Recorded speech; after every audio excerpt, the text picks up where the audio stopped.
Por favor, irmãos, abram a Bíblia na primeira carta de Paulo aos Tessalonicenses, capítulo 2, leremos o verso 13. Vamos dar uma pausa na nossa série em Marcos, voltaremos em algumas semanas. Hoje eu quero falar com os irmãos sobre este assunto, que acredito ser muito oportuno para nós todos.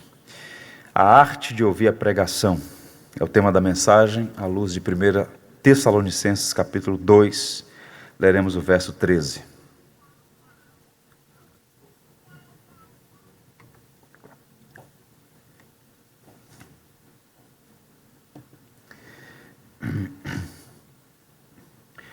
Outra razão ainda temos nós, para incessantemente dar graças a Deus, é que tendo vós recebido a palavra que de nós ouvistes, que é de Deus, acolhestes não como palavra de homens, e sim como, em verdade a palavra de Deus, a qual com efeito está operando eficazmente em vós, os que credes.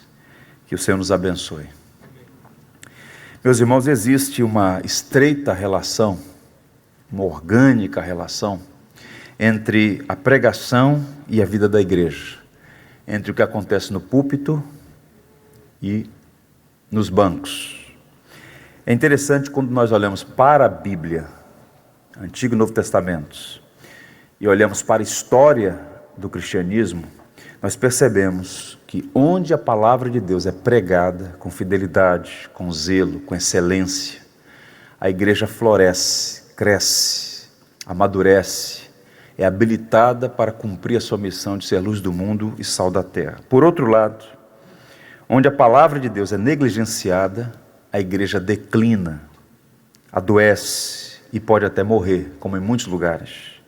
Portanto, existe uma responsabilidade muito grande da parte daqueles a quem Deus chamou para o exercício da pregação. Uma responsabilidade intransferível, que basicamente implica em pregar com diligência e excelência, com fidelidade. No entanto, o que eu quero destacar na manhã de hoje é que existe também uma grande responsabilidade por parte da igreja, dos cristãos. A responsabilidade no que tange à audição da pregação, a audição da palavra. Espera-se que o pregador seja fiel, mas é preciso que a igreja também seja responsável. Eu queria destacar, ainda à guisa de introdução, duas responsabilidades intransferíveis que a igreja tem e que deve estar sempre diante dos nossos olhos como uma responsabilidade, um dever moral diante de Deus. Primeiro e antes de tudo, a igreja deve ser zelosa na admissão de pregadores e bastante criteriosa na ordenação de pastores mestres.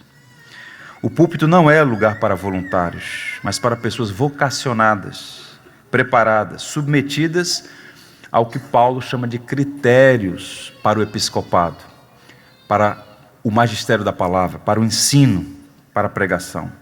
E muitas vezes, seja por ingenuidade, por imprudência, por conveniência ou mesmo por tolice, a igreja ou as igrejas submetem-se a ouvir gente desqualificada para o ministério da pregação.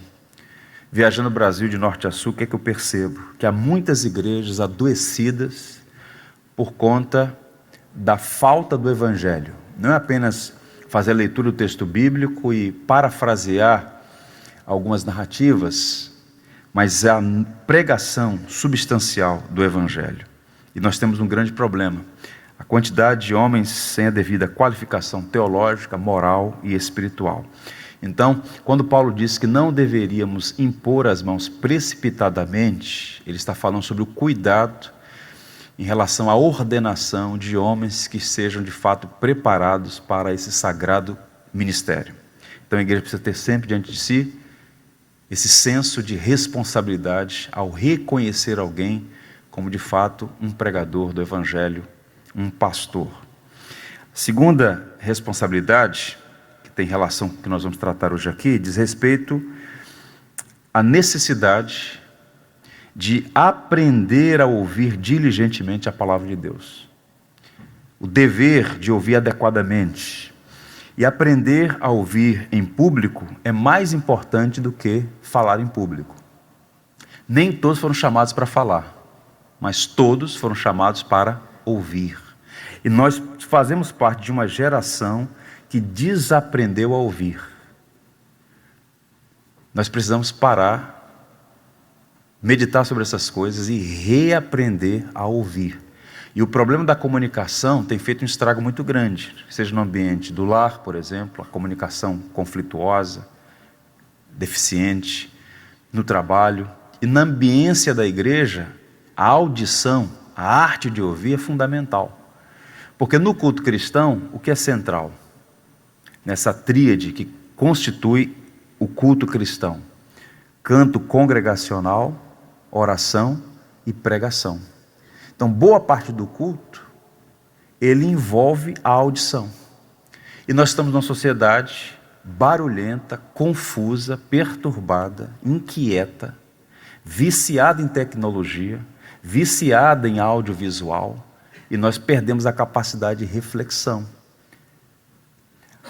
Há um embotamento da própria mente, e a pregação é leitura e exposição. E a igreja precisa reaprender a ouvir. Tente imaginar, por séculos, boa parte dos crentes não tinha uma Bíblia, um exemplar, nas mãos.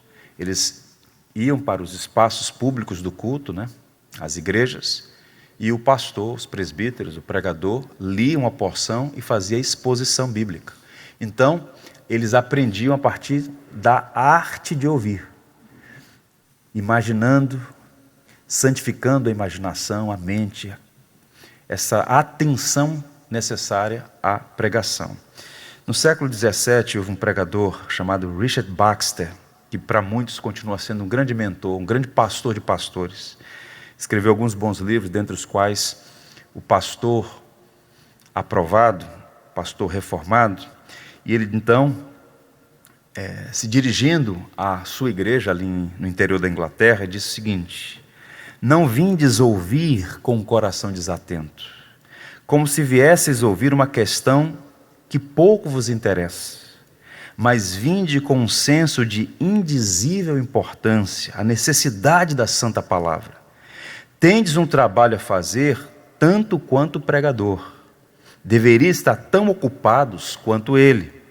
Deverias abrir as vossas bocas digerindo a palavra, pois ninguém pode digeri-la em vosso lugar. Logo, trabalhai o tempo todo, abominando o coração preguiçoso, tanto quanto o ministério preguiçoso. Em outras palavras, ele está falando sobre a necessidade imperiosa da igreja ser atenciosa, diligente, ter disposição na mente e no coração para ouvir a palavra sendo lida e exposta. Porque é triste a negligência que tem acontecido nos púlpitos, mas de igual modo é muito triste ver que a igreja evangélica, estou falando num cenário geral, desaprendeu a ouvir. No século XX, um dos maiores pregadores que nós tivemos chamava-se Martyn Lloyd-Jones, um médico galês que se dedicou à pregação do evangelho. Por mais de 30 anos foi pastor na capela de Westminster, em Londres. E ele era conhecido por ser um exímio expositor bíblico. Pregou muitas porções da Bíblia, lectio continua, verso a verso, partes inteiras da Bíblia. E por 13 anos consecutivos, toda sexta-feira, na sua igreja, ele abria para um estudo bíblico, ele pregou a carta aos Romanos, 13 anos pregando a carta aos Romanos. Nos púlpitos ao domingo, ele pregou o Sermão do Monte, a carta aos Efésios, Gálatas, pregações sequenciais. E que é impressionante, 2.000 pessoas na sexta-feira à noite ouvindo pregação na carta aos Romanos, o Everest da Bíblia.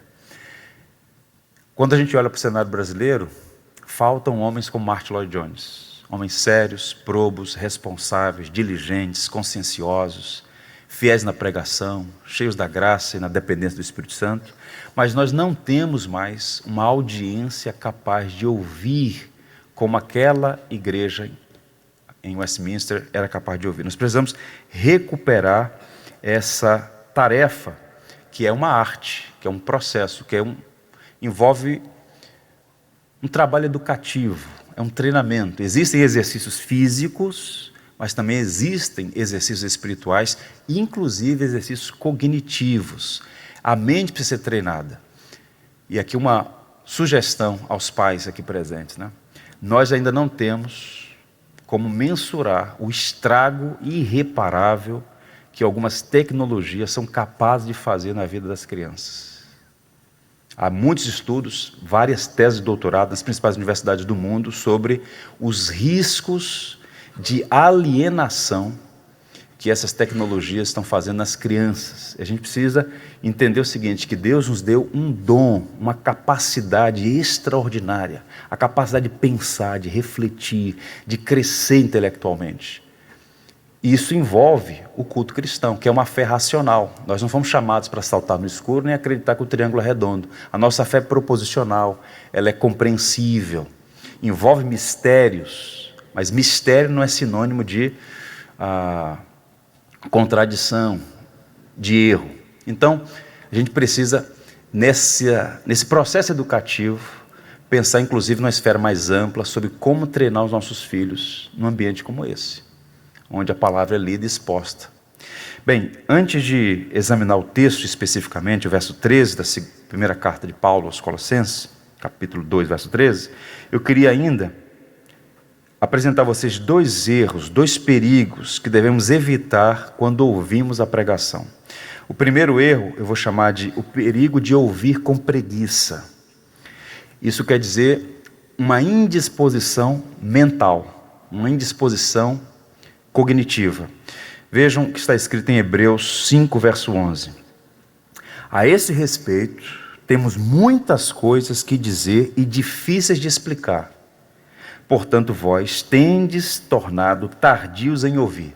Que texto rico. Nós não sabemos quem escreveu a carta aos Hebreus, mas sabemos que ele está se dirigindo a um grupo de cristãos de origem judaica. O autor, vai fazer uma abordagem profunda sobre a relação entre as tradições de Israel e Cristo, que é o cumprimento da lei. E ele diz, olha, eu queria compartilhar com vocês, temos muitas coisas a dizer, difíceis de explicar, parêntese, há coisas na Bíblia que são difíceis. Quem argumenta que tudo é muito simples e fácil de compreensão, não entendeu ainda. A Bíblia é simples na sua mensagem central, mas há questões de alta complexidade. A Bíblia fala sobre isso. Coisas difíceis de explicar. Pedro diz que Paulo ensinou coisas difíceis de compreender, que os réprobos distorcem para a sua própria condenação. Então ele está dizendo, olha, eu quero avançar, continuar explicando a vocês esses mistérios da fé, mas vocês se tornaram tardios para ouvir. E essa expressão, o autor da carta aos Hebreus é alguém que domina a língua grega, é uma carta, se fizermos uma comparação com os outros documentos do Novo Testamento, é uma carta, do ponto de vista estilístico, muito bem escrita, alguém que dominava o idioma e a cultura gregas. Bem, então o que significa essa palavra tardios em ouvir? Significa literalmente, notros é a palavra que ele usa, preguiçoso, lento, descuidados. Eu queria avançar um pouco mais, mas o que é que eu estou percebendo? Que vocês se tornaram lentos, tardios, há uma indisposição, há uma preguiça. No caso, quando foi feita a tradução aqui, a versão que eu leio é Ara, os tradutores usaram um eufemismo, vocês se tornaram tardios. Porque se fosse feita uma tradução literal, vocês se tornaram preguiçosos. Há uma preguiça. O que é preguiça? A assedia. É uma irresponsabilidade com o dever. A definição de São Tomás para preguiça é esta: a indisposição, a irresponsabilidade para com o dever. E nós temos o dever de ouvir a palavra. Isso envolve um esforço de atenção, de disposição, de cativar a mente. Ele está dizendo, como é que eu vou avançar se vocês se tornaram tardios? As mentes estão embotadas. Então, nós precisamos primeiro tomar cuidado para não incorrer nesse perigo. Qual é a aplicação? Se você quiser crescer espiritualmente, aprenda a ouvir a palavra de Deus. Há pessoas que não crescem na fé porque vivem como crianças espirituais. Muitas igrejas se tornaram um grande berçário.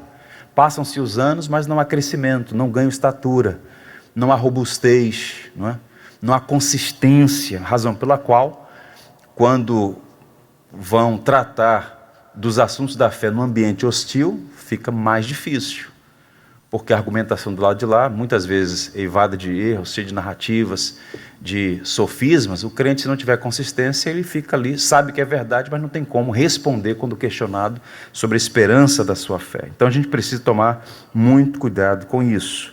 Amós, o profeta, disse assim: eis que vem dias, diz o Senhor, em que enviarei fome sobre a terra, não de pão, nem de sede de água, mas de ouvir as palavras de Deus. Então percebam que o Brasil, nesse momento, nós já somos o terceiro maior produtor, né, ou impressor de Bíblias no mundo. A gente só fica atrás dos Estados Unidos e da China. Já é o terceiro país. A Sociedade Bíblica do Brasil, milhares, milhões de Bíblias. Nós temos acesso. Estava conversando outro dia com um editor, ele disse: olha, em 1995, publicamos a primeira Bíblia de Estudo. Eu tenho inclusive o primeiro exemplar. Bíblia de Estudo Vida Nova. Hoje nós temos centenas, muitas Bíblias de estudo, boas Bíblias, comentários, recursos mais variados, obras que num passado remoto, recente eu diria, estavam em outros idiomas. Então nós temos muitas possibilidades, no entanto, falta às vezes disposição para crescer. Então, tomemos cuidado com isso. O segundo perigo que devemos evitar é ouvir com resistência. Ouvir com preguiça envolve a questão da mente. E ouvir com resistência envolve a questão do coração. Paulo diz assim a Timóteo, na sua última carta: pois haverá tempo em que não suportarão a sã doutrina, pelo contrário, cercar-se-ão de mestres segundo as suas próprias cobiças, como que sentindo coceira nos ouvidos, e se recusarão a dar ouvidos à verdade, entregando-se às fábulas. Paulo alertou sobre um tempo, e eu acredito que esse tempo chegou, em que as pessoas não suportariam a sã doutrina. Sã doutrina é uma expressão para aquele conjunto de verdades que a gente chama de a fé que foi entregue aos santos, aqueles dogmas centrais da nossa fé. E muitos não suportarão, porque são verdades reveladas por Deus, esquematizadas pela igreja no decurso do tempo, esse depósito de verdades doutrinais, e muitas pessoas não suportam isso. Ele vai usar uma expressão curiosa aqui, que elas sentiriam coceiras no ouvido. É uma figura de linguagem. Paulo está denunciando aqui uma patologia, digamos assim, de natureza espiritual, que é a resistência do coração em relação à verdade. Há pessoas assim, pessoas para as quais a palavra de Deus não é uma coisa agradável. Ouvem com os ouvidos, mas não com o coração. É interessante, isso não tem a ver com o pregador, porque quando a gente olha o Novo Testamento, resistiram a Jesus. Tente imaginar, Lucas 4, Jesus pregando na sinagoga de Nazaré, a cidade em que ele foi criado. E a narrativa de Lucas, capítulo 4, é muito rica, porque diz que no primeiro momento eles ouviram com um senso assim de maravilhamento, né? Jesus ensinando com aquela sabedoria e autoridade que lhe eram características, mas houve um momento em que eles mudaram a opinião, porque Jesus tocou no assunto da graça, ao incluir gentios na sua fala, e eles ficaram com tanto ódio, que o texto vai dizer o seguinte: todos na sinagoga, ouvindo estas coisas, se encheram de ira, ficaram irados porque Jesus se mostrou misericordioso. Vejam o contrassenso.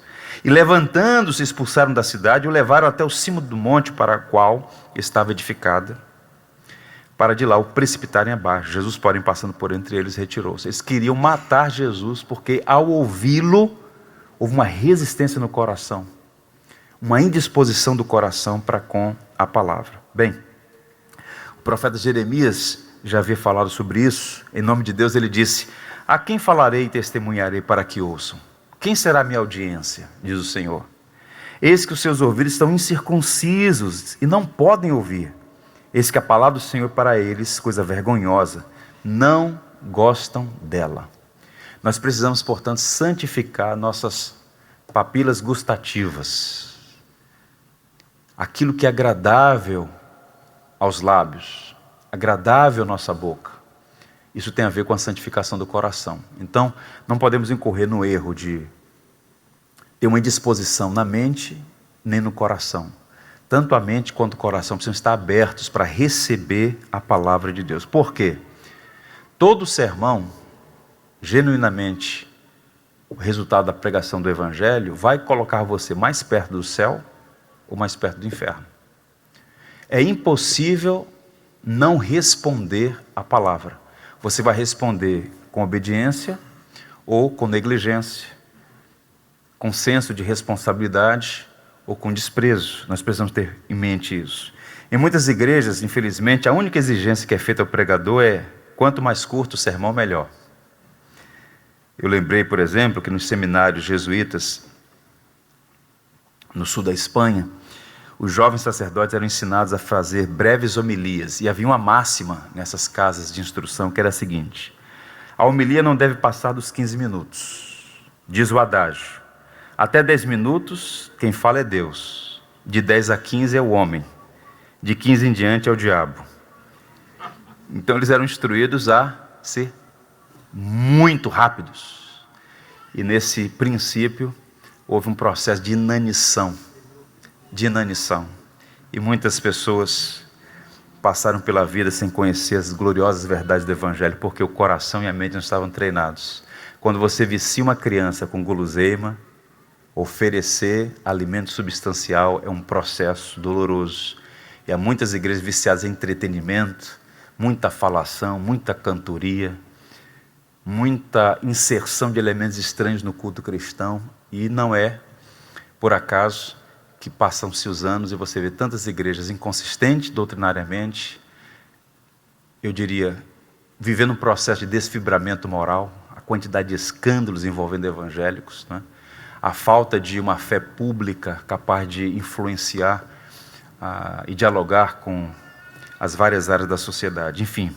Então, voltemos para a passagem de Tessalonicenses. O que é que esses irmãos do passado nos ensinam? Como é que eles ouviram a palavra de Deus? O verso 13, quero ler novamente, diz assim, 1 Tessalonicenses 2,13. Outra razão ainda temos nós para incessantemente dar graça a Deus. Paulo está agradecendo. E qual é o motivo da gratidão de Paulo? Ele vai dizer: é que tendo vós recebido a palavra que de nós ouvistes, vocês ouviram a palavra que nós pregamos. E Paulo então qualifica que é de Deus, acolhestes, não como palavra de homens, e sim como em verdade é a palavra de Deus, a qual com efeito está operando eficazmente em vós os que credes. A história dessa igreja em Tessalônica é muito interessante, porque é uma igreja no norte da Grécia, né, ali na Macedônia. Paulo organiza aquela igreja, ele organizou Filipos, Tessalônica, antes de descer para Atenas. E é uma igreja que nasceu de uma forma assim, muito extraordinária, porque Paulo pregou 3 sábados consecutivos na sinagoga de Tessalônica. E um bom número de pessoas se converteu. Mulheres distintas da sociedade, alguns judeus, e houve um conflito muito grande ali, uma resistência depois por parte das autoridades civis daquela cidade, que era uma cidade-estado, que tinha o status de cidade livre, era administrada pelos politarcas, né?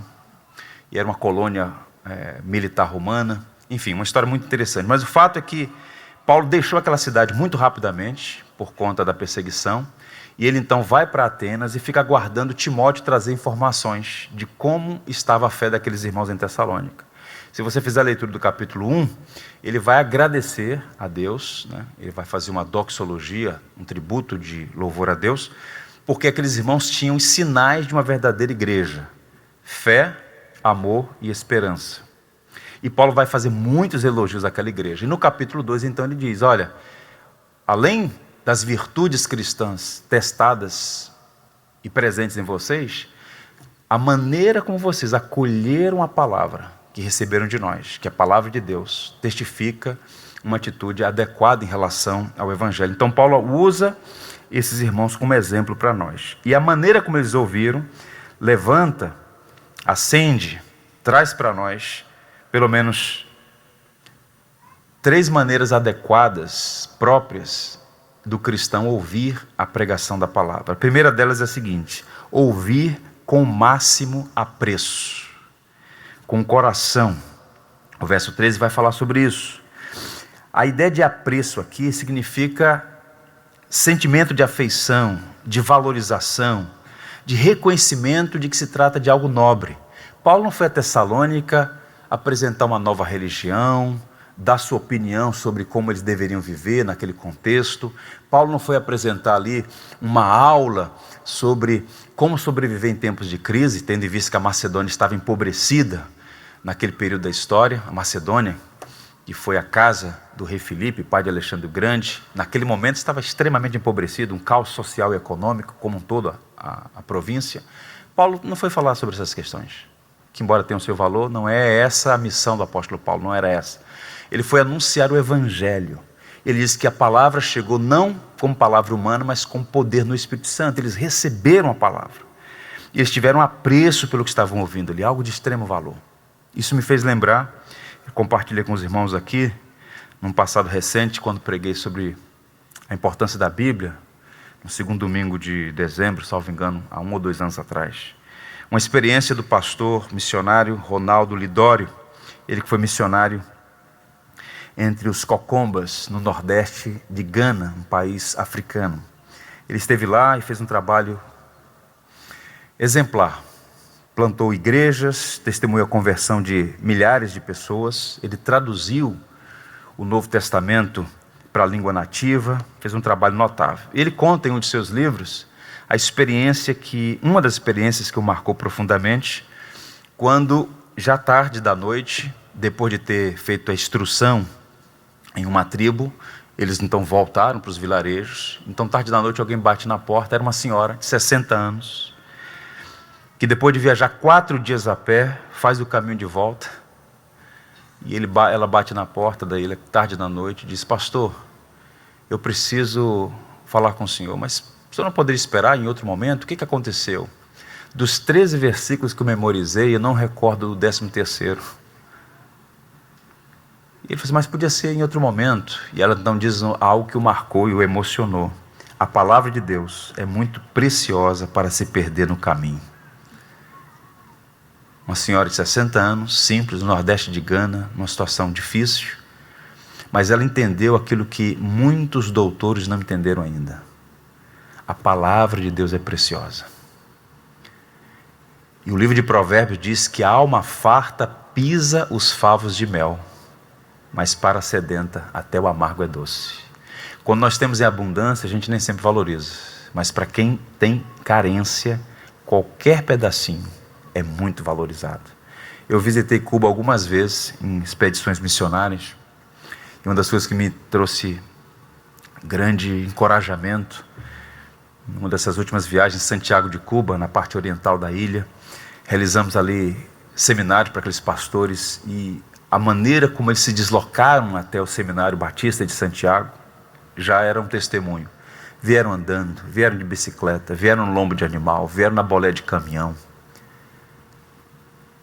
Dezenas deles. No último dia nós tínhamos mais de 400. Não cabia nas salas, na quadra da escola, do seminário, e a gente dividia em grupos debaixo das mangueiras do seminário. Aulas manhã, tarde e noite. Já era tarde, vamos parar por hoje. Não, pastor, vamos prosseguir mais um pouco. 80% daqueles irmãos, em alguns contextos ali, não tem um exemplar da Bíblia. Mas uma sede profunda, apreço, valorização da palavra de Deus. O que é que a gente aprende aqui? Primeiro, antes de tudo, reconheça a supremacia ou a suprema autoridade da palavra de Deus. Não é um livro qualquer, não é um livro comum. É a palavra viva, capaz de transformar nossa vida, nossa família, nosso país. Por onde a palavra passa, ela deixa um rastro de transformação, de mudança significativa, que tem implicações para a eternidade. O apóstolo Pedro, na segunda carta, diz: antes de mais nada, saibam que nenhuma profecia da Escritura provém de interpretação pessoal, pois jamais a profecia teve origem na vontade humana, mas homens falaram da parte de Deus, impelidos pelo Espírito Santo. Então, o primeiro pressuposto de um verdadeiro cristão é depositar confiança na palavra como sendo palavra de Deus. Revelação de Deus em uma linguagem humana. Deus balbuciando, como uma ama balbucia para um bebê. Dialogando com pessoas como nós, tão limitadas, mas Ele dando-se a nós, revelando-se a nós.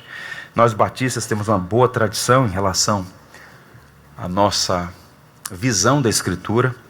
Um dos mais antigos documentos que nós temos, a mais completa e influente Confissão Batista, a de fé de 1689, no artigo 4 do capítulo 1 diz assim: a autoridade da Sagrada Escritura, razão pela qual deve ser crida e obedecida, não depende do testemunho de qualquer homem ou igreja, mas provém inteiramente de Deus, sendo Ele mesmo a verdade e seu autor.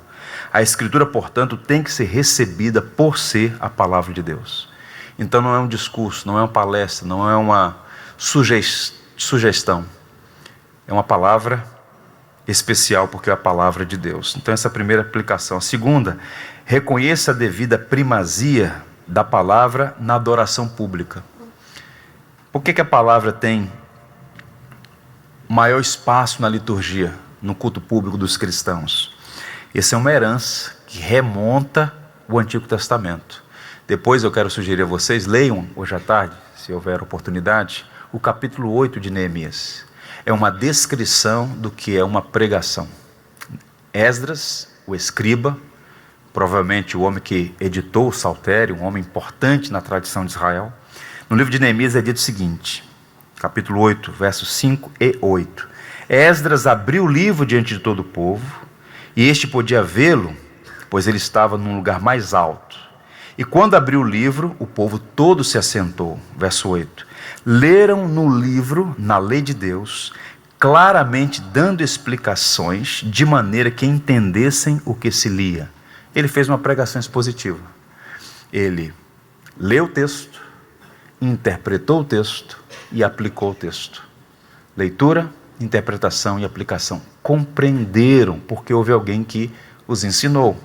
Então, aquele povo estava, depois de anos no cativeiro, voltando agora para casa, para Sião, para Jerusalém, e Esdras, antes de fazer qualquer reforma, faz uma reforma espiritual, erguendo a palavra no centro da vida pública de Israel, no centro dos lares, no coração do povo. A palavra deve ter a primazia.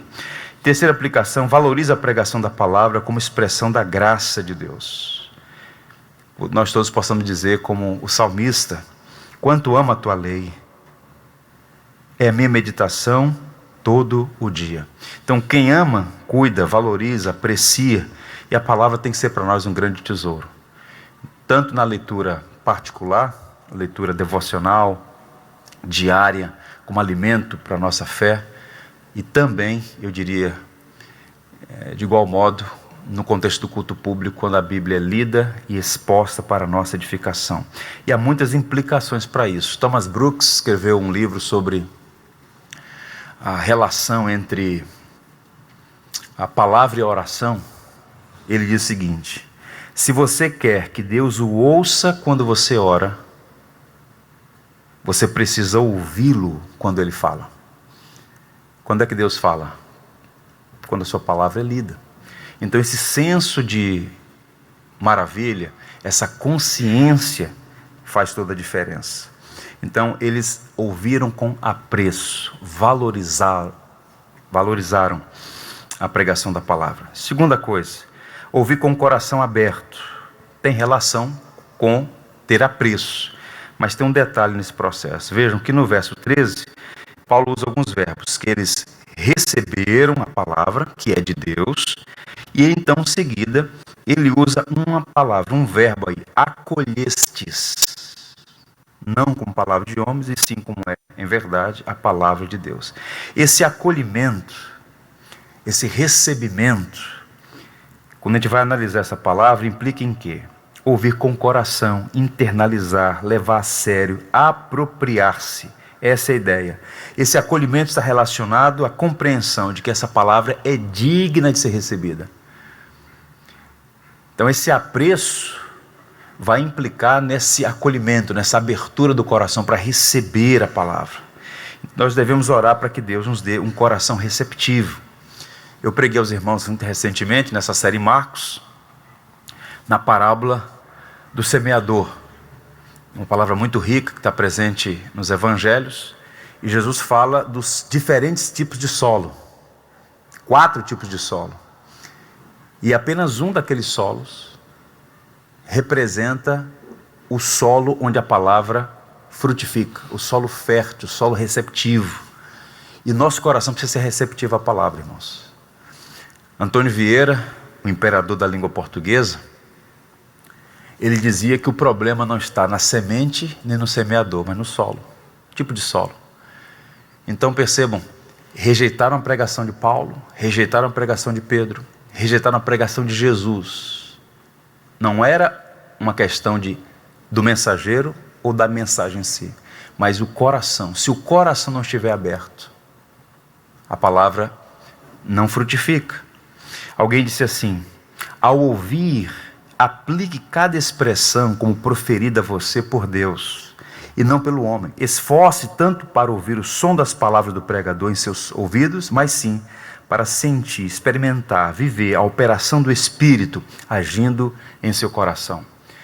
Eu não sei qual foi, em que circunstância se deu a conversão de cada um de vocês, mas pode observar, tanto na nossa experiência pessoal, quanto num campo mais amplo, olhando para a história da igreja, muitas vezes Deus usou pessoas muito simples, em situações muito, muito simples, para alcançar o coração das pessoas.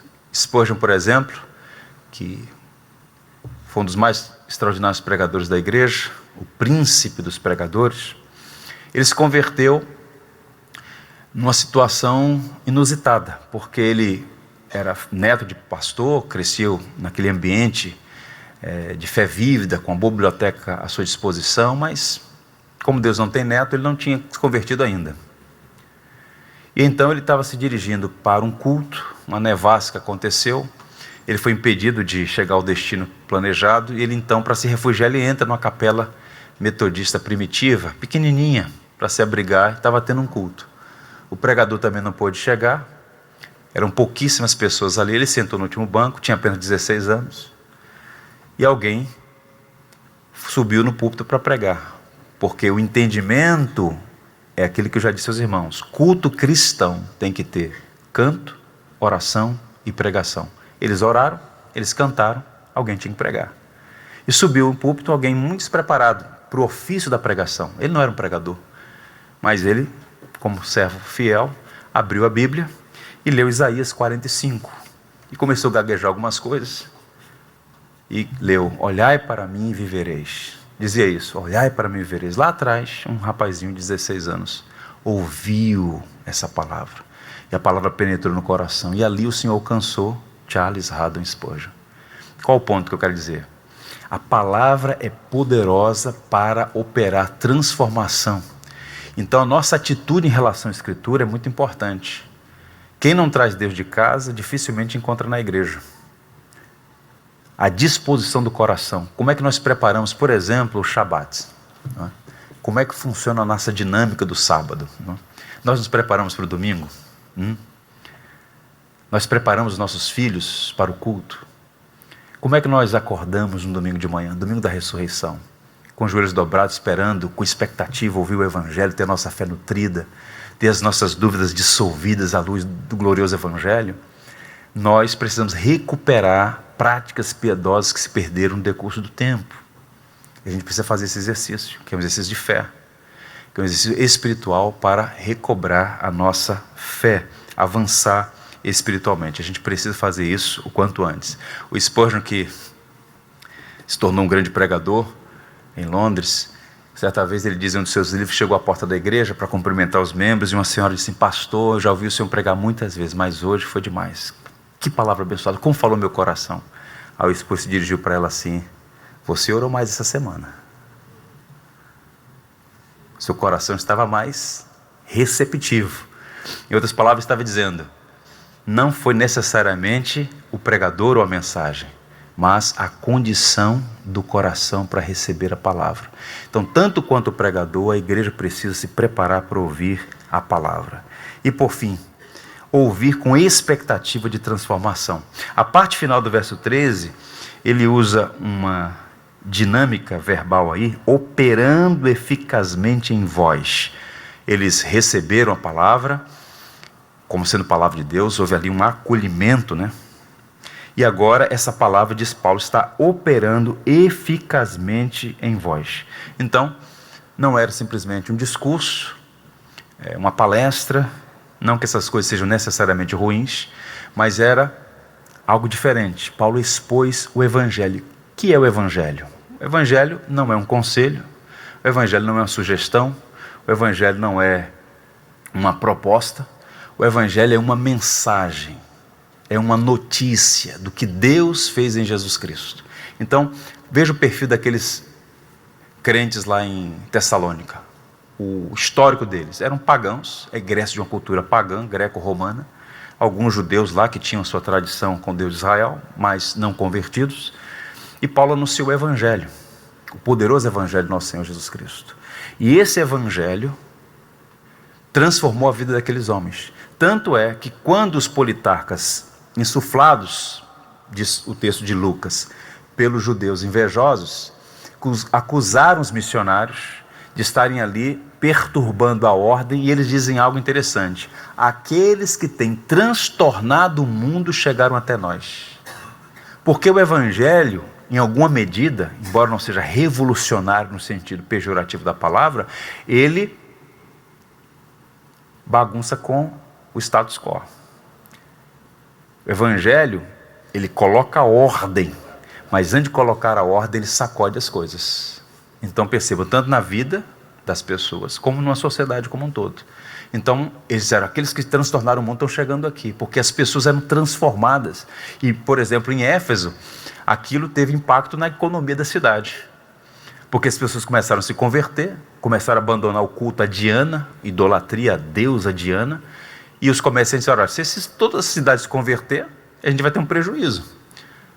Nós temos que parar com isso aí. E a multidão se levantou contra Paulo, em outro contexto lá em Efésios, capítulo 19.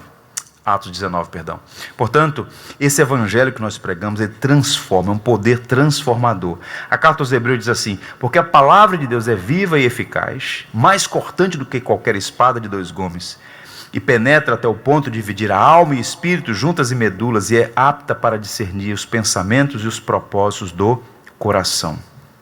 Percebam então que nós temos que ter essa expectativa de transformação, né? Senhor, transforme minha vida. Quando nós olhamos com sinceridade para nós mesmos, a gente percebe um certo paradoxo. Primeiro, nós não somos quem éramos. Se você continua sendo a mesma pessoa, você não é cristão. O cristão é alguém que diz, eu não sou quem eu fui.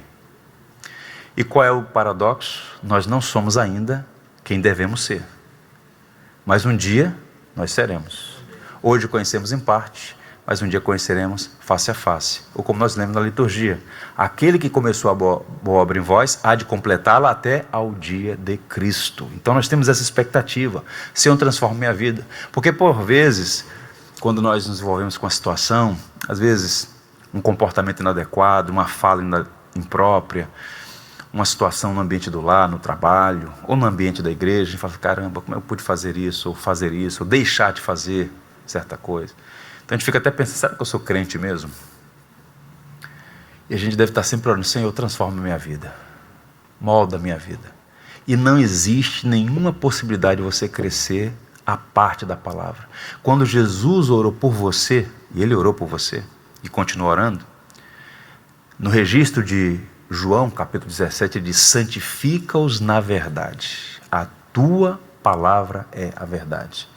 Então vejam que esse movimento, né, carismático, que por vezes dá uma grande ênfase à obra do Espírito, a parte da Escritura é um movimento estranho, porque a palavra é a espada do Espírito, não existe como a possibilidade de separar o que Deus uniu. O Espírito santifica a nossa vida usando o meio poderoso da palavra. Então, se você quer crescer, amadurecer, ter uma fé superlativa, mais consistente, você precisa ouvir a pregação da palavra com essa santa expectativa. Senhor, transforma a minha vida.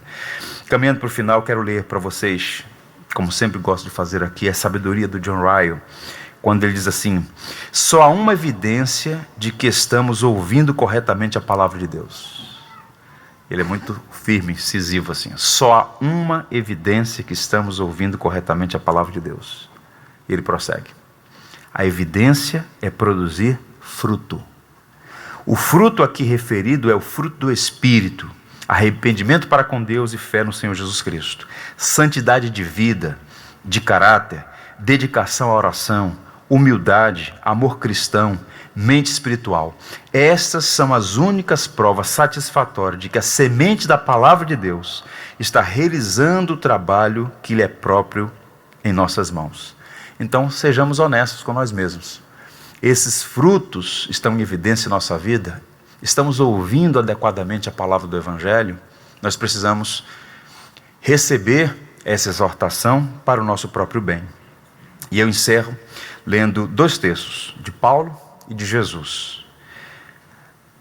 O propósito dessa palavra é transformar nossa vida, e aos Colossenses Paulo diz: a fim de viverdes de modo digno do Evangelho, para o seu inteiro agrado, frutificando em toda boa obra e crescendo no pleno conhecimento de Deus. Viver de modo digno do Evangelho.